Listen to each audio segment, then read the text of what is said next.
बिस्मिल्लाहिर्रहमानिर्रहीम। आज हम डीकम्पोजिशन में सेकंड पार्ट जो है वो जीनी कोफिशिएंट के डीकम्पोजिशन को चेक करेंगे। जीनी कोफिशिएंट बेसिकली एक रेगुलर मेजर है to find the income inequality. तो जीनी कोफिशिएंट की जब हम डीकम्पोजिशन की बात करते हैं तो जीनी कोफिशिएंट भी बेसिकली फार्मूला इसका सेम ही होगा जैसे हमने वेरियंस के केस में डिस्कस किया था।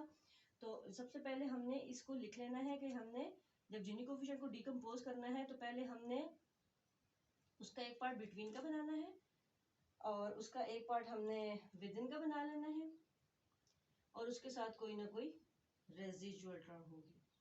ठीक है, यहाँ पे हमारे पास सेम वही केस है कि बिटवीन का केस, विद इन का केस और एक रेजिजुअल टर्म।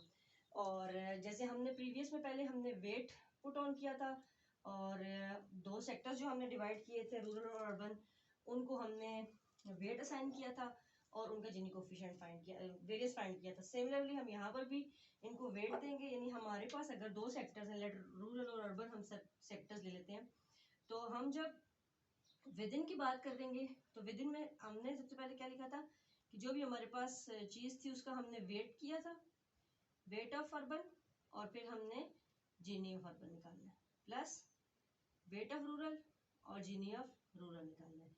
तो ये हमारा विद इन का कंपोनेंट जो है वो कंप्लीट हो जाएगा। ठीक है, अब यहाँ पे वेट हमने क्या देना है, लास्ट टाइम जब हम वेरियस को डिस्कस कर रहे थे तो हमने उसको पॉपुलेशन शेयर के साथ वेट दिया था। यहाँ पे सिर्फ डब्ल्यू को हम थोड़ा सा चेंज करेंगे, हम यहाँ पे पॉपुलेशन शेयर तो जाहिर है हम उसका करेंगे ही, पॉपुलेशन शेयर ऑफ अर्बन। ठीक है, और साथ में हम उसको वेट देंगे इनकम शेयर के साथ भी कि अर्बन जो है उसका इनकम शेयर कितना है। ठीक है, तो यहाँ पे वेट क्या होगा हमारे पास, population share into income share of each sector.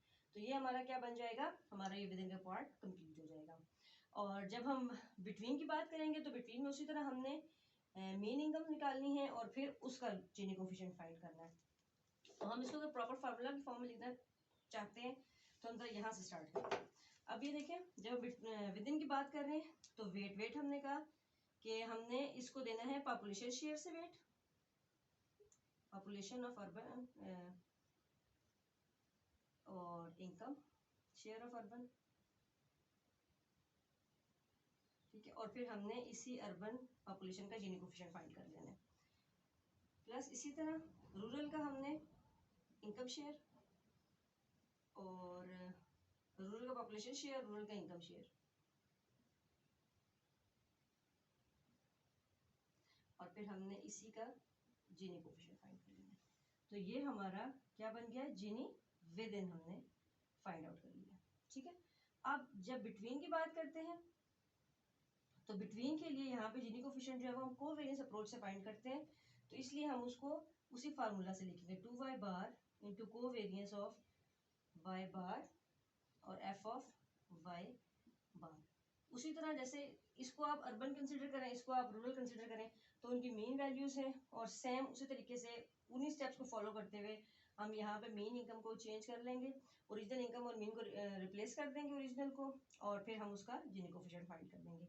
और जीनी कोफिशिएंट जो है वो परफेक्टली डिकम्पोजेबल तो नहीं होता, इसका मतलब है कि जब हम इसको सॉल्व करेंगे तो यहाँ पे हमारे पास के की कोई पॉजिटिव वैल्यू आएगी, यानी जीनी जो है कुछ केसेस में परफेक्टली डिकम्पोजेबल होगा और कुछ में डिकम्पोजेबल नहीं होता।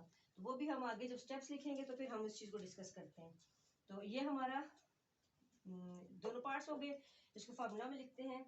तो पहले बिटवीन का पार्ट लिख लेते हैं, population share into income share और Gini of urban plus population share. अब हम रूरल की बात कर रहे हैं और रूरल का इनकम शेयर और साथ में रूरल का जीनी कोफिशिएंट। ये हमारा पार्ट 1 कंप्लीट हो गया।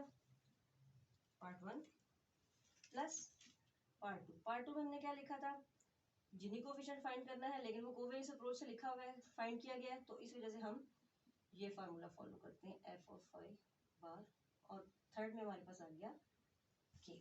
अगर स्टेप बाय स्टेप हम इसको लिखेंगे तो स्टेप में भी वही सिमिलरली, पहला स्टेप क्या होगा, आइडेंटिफाई द डाटा।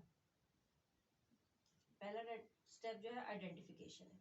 ठीक है, नंबर 2 है हमने डाटा को सॉर्ट करना है। अब यहाँ पे डाटा को सॉर्ट करते हैं, जब हमें डाटा गिवन है और उसमें रूरल अर्बन की कोई रैंकिंग हमें गिवन है, और जब हम सॉर्ट करते हैं तो वो रैंकिंग डिस्टर्ब हो जाती है, वो रैंकिंग चेंज हो जाती है।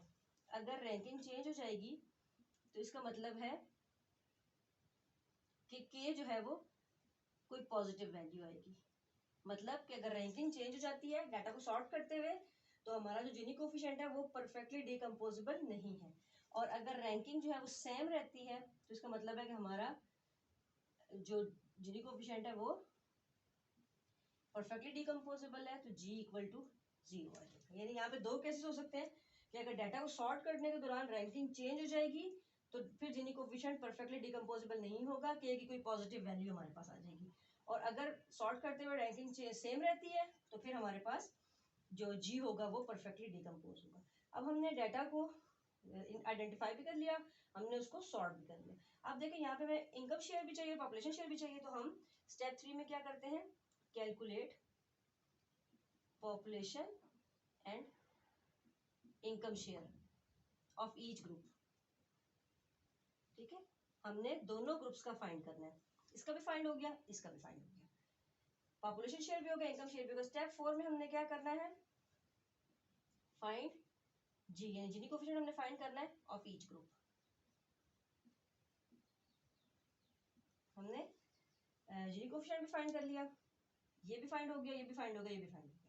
तो अब स्टेप 3 एंड 4 में ये जो चीजें हमने फाइंड की हैं ईच ग्रुप की, इनकम शेयर, पॉपुलेशन शेयर और जीनी कोफिशिएंट को हमने आपस में मल्टीप्लाई कर देना। ठीक है, तो हम यहाँ पे स्टेप 5 में हम लिखते हैं, अब देखें फुल वेट हमारा क्या बना था, income share into population share.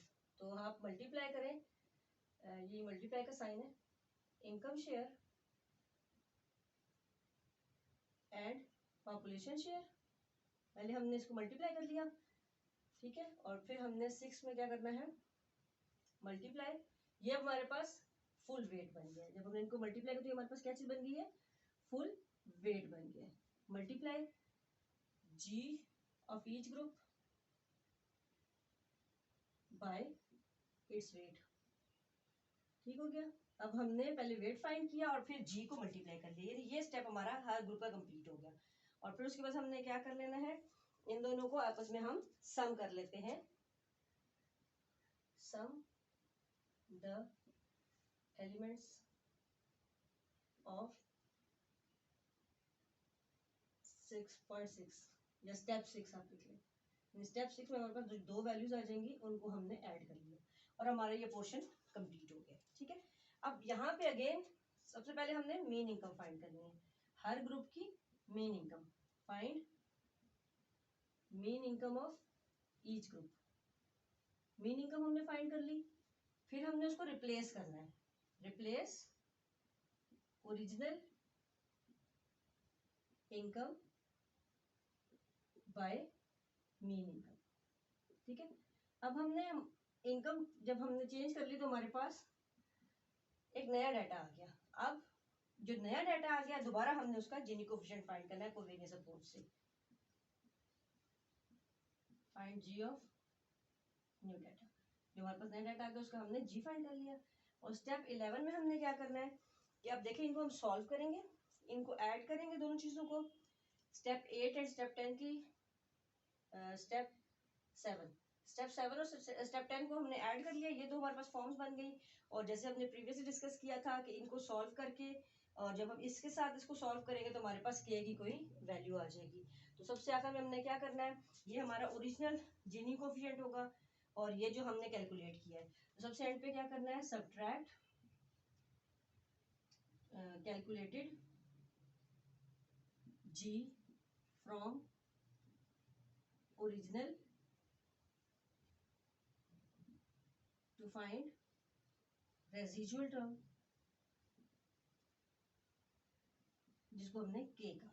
ठीक है, तो हमारे पास यहाँ से हमें पता चल जाएगा के की वैल्यू से, अगर के 0 आता है तो इसमें हमें पता चल जाएगा कि हमारा जो जीनी कोफिशिएंट है वो कम्प्लीटली डिकम्पोज हो गया है। लेकिन जब हम यहाँ पे जाते हैं स्टेप 2 पे सॉर्टिंग पे, तो वहां से भी हमें आइडिया हो जाता है कि हमारा जो है वो जीनी कोफिशिएंट जो है वो कंपोजेबल डिकम्पोजेबल होगा या नहीं होगा और के की कोई पॉजिटिव वैल्यू आएगी या नहीं आएगी। तो जब हमारे पास रैंकिंग चेंज होती है तो रैंक चेंज होने की वजह से हमारे पास क्या बनता है कि नॉन एडिटिव फिर हमें वो चेंज करना पड़ता है, डिकम्पोजिशन होती है। और जब हमारे पास के जो है वो इक्वल टू 0 आता है, मतलब हमारे रैंकिंग में कोई इफेक्ट नहीं होता, तो उसका मतलब है जो हमारा डाटा जो है वो नॉन ओवरलैपिंग डाटा है, तो हम यहाँ पे एडिटिव डिकम्पोजिशन इसको हम कहते हैं। तो ये था हमारा जिनी कोफिशिएंट। आई होप आपको समझ आ गया होगा, और अगर आपने मेरे चैनल को अभी तक सब्सक्राइब नहीं किया तो इसको सब्सक्राइब करें और बेल आइकन को भी ज़रूर दबाएं ताकि फर्दर वीडियोस भी आपको इन टाइम मिले। Thank you.